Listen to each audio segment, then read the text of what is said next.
جاؤ مخدوم جہانگیر سمنانی رضی اللہ تعالیٰ عنہ کی عمر پاک 7 سال کی ہے اور 7 قرأتوں کے ساتھ آپ حافظ قرآن ہو چکے تھے، حافظ قرآن ہو چکے تھے۔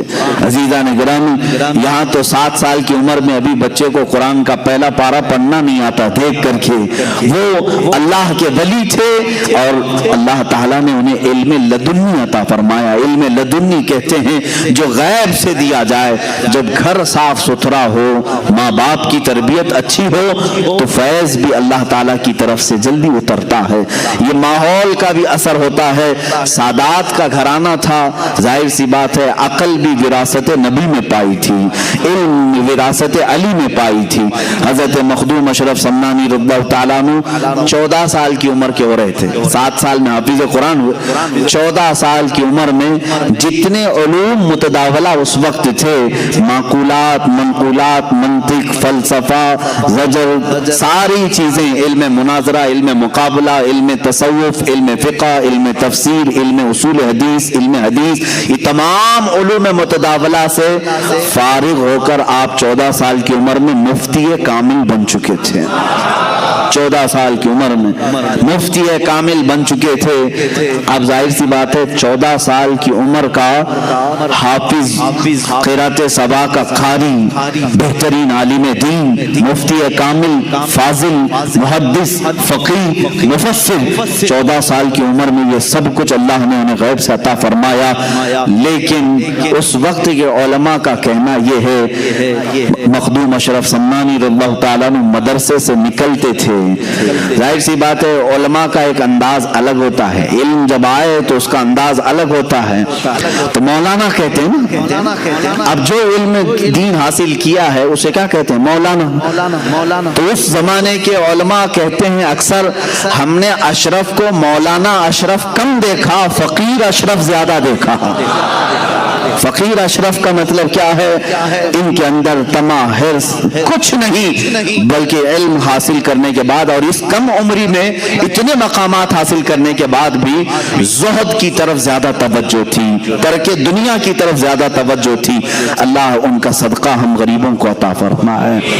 حب مال، حب جاہ، حب دنیا، یہ ایسی غلاظتیں میرے عزیزوں کے مومنین کو تباہ کر ڈالتی ہیں۔ مخدوم اشرف سمنانی رضی اللہ تعالیٰ 14 سال کی عمر میں کن کن علوم سے آپ بہرہ مند ہو چکے تھے؟ حافظ، قاری قرآن، وہ بھی 7 قرأتوں کے امام، عالم دین، فاضل دین، مفتی کامل، مفسر، فقیہ، محدث، یہ سب ہونے کے بعد 15ویں سال کی آپ کی عمر مبارک تھی۔ میں شروع سے چل رہا ہوں آپ کی سیرت طیبہ پر۔ 15ویں سال کی عمر تھی، آپ کے والد ماجد سید ابراہیم رحمۃ اللہ تعالی علیہ کا وصال ہوا۔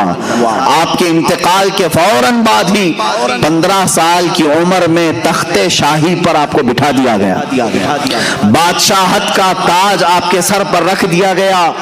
کسی نے یہ نہیں کہا کہ 15 سال کا بچہ کیا بادشاہ بنے گا، بلکہ اس وقت کے جتنے سرور تھے، بڑے بڑے کج کلاہ تھے، سبوں نے اپنے سر جھکا لیے، اس لیے کہ مخدوم اشرف سمنانی رضی اللہ تعالیٰ 15 سال کی عمر میں جب کرسی شہنشاہیت پر جلوہ بار ہوئے تو آپ کے فیصلوں کو دیکھ کر کے لوگ اش اش کر جاتے تھے، آپ کے احکامات کو دیکھ کر کے ایسا لگتا تھا جیسے کوئی 80 سال کا تجربہ کار بادشاہ اس کرسی پر بیٹھا ہوا ہے۔ 15 سال کی عمر میں بادشاہت آپ کے کندھوں پر آ چکی تھی، لیکن اس بادشاہت کو آپ نے سرے سے انکار ہی نہیں کیا، ختم ہی نہیں کیا، بلکہ اس کو سنبھالا۔ کتنے سال؟ 10 سال تک اس عدل کی کرسی پر آپ قائم رہے اور پورے سمنان کو عدل و انصاف سے بھر دیا۔ پوری دنیا میں اس وقت سمنان کا سکہ چلنے لگا اور ہر کوئی یہ کہتا تھا کہ اور بادشاہ بیٹھتے ہیں کرسیوں پر، لیکن سمنان کی کرسی ایسی ہے جس پر نائب رسول اور آل رسول بیٹھا ہوا ہے۔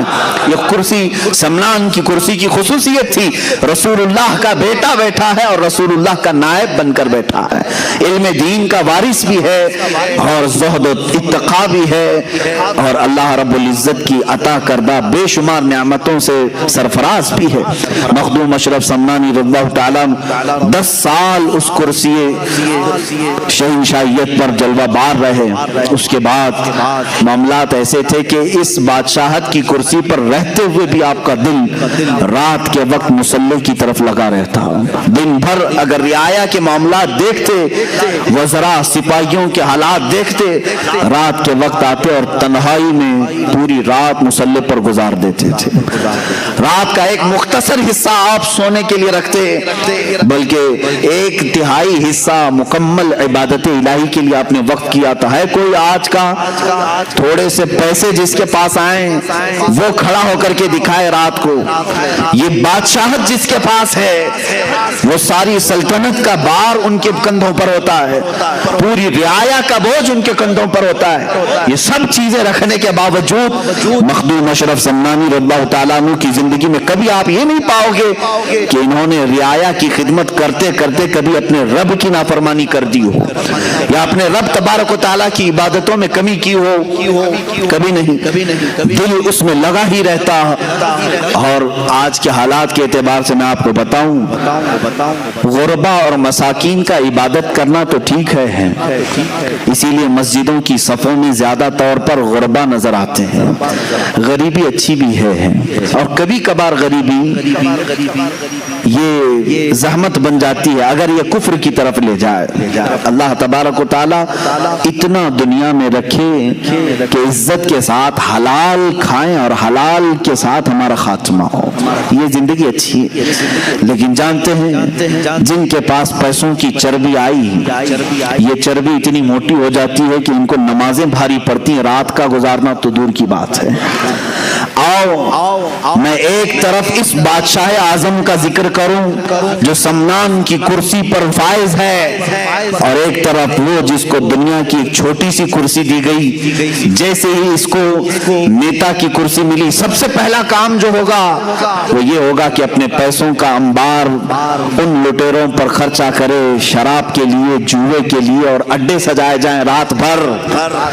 آج تقریباً نیتاؤں کے حالات اس طرح کے ہیں، میں سب کی بات نہیں کرتا، اکثر و بیشتر اپنا پرائیویٹ ایک ہاؤس بناتے ہیں فارم ہاؤس کے نام پر، یا پھر کہیں کلب ہوگا جہاں پر یہ رات بھر اپنے پیسوں کا اسراف کرتے رہیں گے۔ کرسی اسی لیے انہوں نے حاصل کی کہ راتوں کو عیاشی کی جائے، اور سمنان کی کرسی اس لیے حاصل کی گئی تھی کہ مصلی پر دل کی لذتیں حاصل کی جائیں، اپنے رب کی بارگاہ میں لذتیں حاصل کی جائیں۔ میرے عزیزوں، دنیا جس کے پاس آئی ان میں سے بہت کم ایسے لوگ ہیں جو امتحان میں کامیاب ہو جاتے ہیں، ورنہ اکثر کو اس دنیا نے، اس دولت نے رب تبارک و تعالیٰ سے دور کر دیا ہے۔ ہم نے تاریخ میں یہ بات بھی پڑھی، بارگاہ رسول کریم صلی اللہ تعالیٰ علیہ وسلم میں ایک شخص حاضر ہوا، اس نے کہا غریبی اتنی ہے کہ پہننے کو کپڑے نہیں ہوتے۔ حضور نے فرمایا صبر کر، تیرے لیے اس میں اچھائی ہے۔ بار بار اس نے دعا کی، درخواست کی۔ اللہ کے حبیب صلی اللہ علیہ وسلم نے ایک بکری دی اور کہا جائے اس میں اللہ تجھے برکت دے۔ اس بکری میں اتنی برکت ہوئی کہ بچے بکری کے بڑھتے گئے، اس شخص کو مدینہ چھوڑنا پڑا، بکریوں کا ریوڑ رکھنے کے لیے مدینے کے باہر ایک میدان میں رہنا پڑا، اور وہاں رہتے رہتے اتنی بکریوں کی فوج اس نے جمع کی۔ حضور اکرم صلی اللہ تعالی علیہ وسلم نے سال میں زکوٰۃ طلب کرنے کے لیے اپنے عاملین کو بھیجا، کہا اللہ رب العزت کا حکم ہے جس کے پاس 100 بکریاں ہو اس میں سے 5 بکریاں زکوٰۃ میں نکالی جائیں۔ جب اس شخص کے پاس آئے عاملین زکوٰۃ تو حساب لگایا گیا تو کئی 100 بکریاں صرف زکوٰۃ میں جا رہی تھی۔ اس نے منع کر دیا کہ میں اتنی بکریاں زکوٰۃ میں نہیں دے سکتا۔ یہ وہی شخص ہے جو اپنی کمزوری اور غربت کی درخواست لے کر کے، شکایت لے کر کے بارگاہ رسول میں حاضر ہوا۔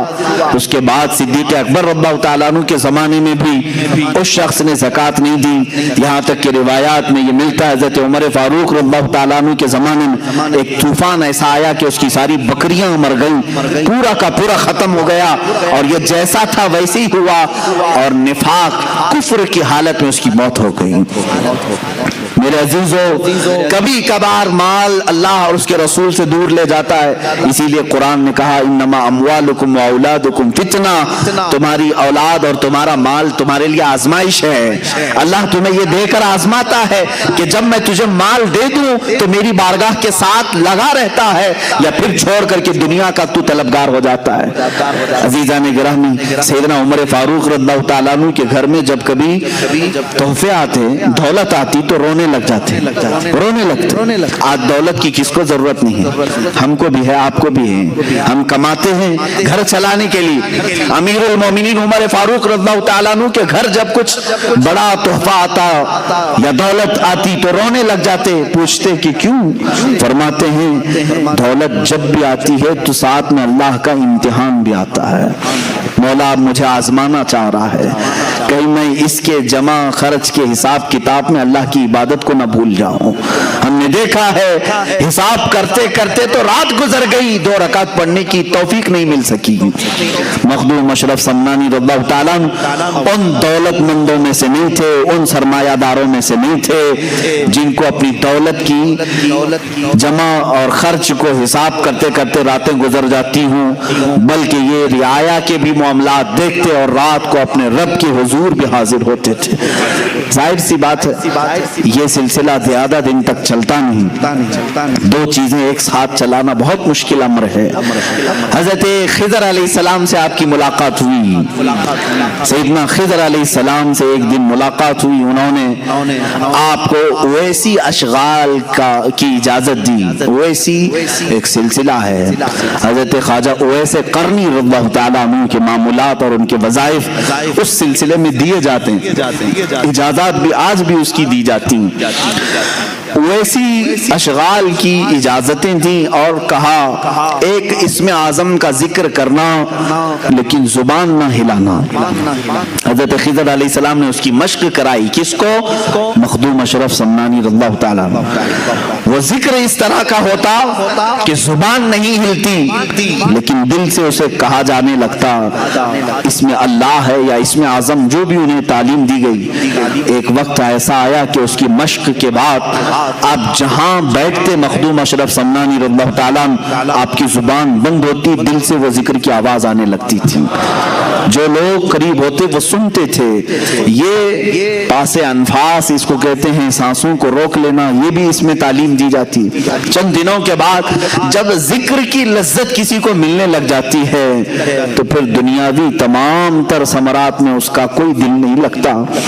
آخر وہ دن بھی آیا جب آپ کو اس بادشاہت سے اور اس کرسی سے میلان ہٹتا گیا اور اس کی طرف سے آپ دور ہونے کی کوشش مسلسل کرتے رہے. اپنی والدہ ماجدہ کے پاس حاضر ہوئے، کہا بس ہو گیا، میں نے 10 سال اس سلطنت کو چلایا، کہیں پر بھی میں نے اللہ اور اس کے رسول کی نافرمانی نہیں کی، عدل سے میں نے پورے سمنان کو بھر دیا.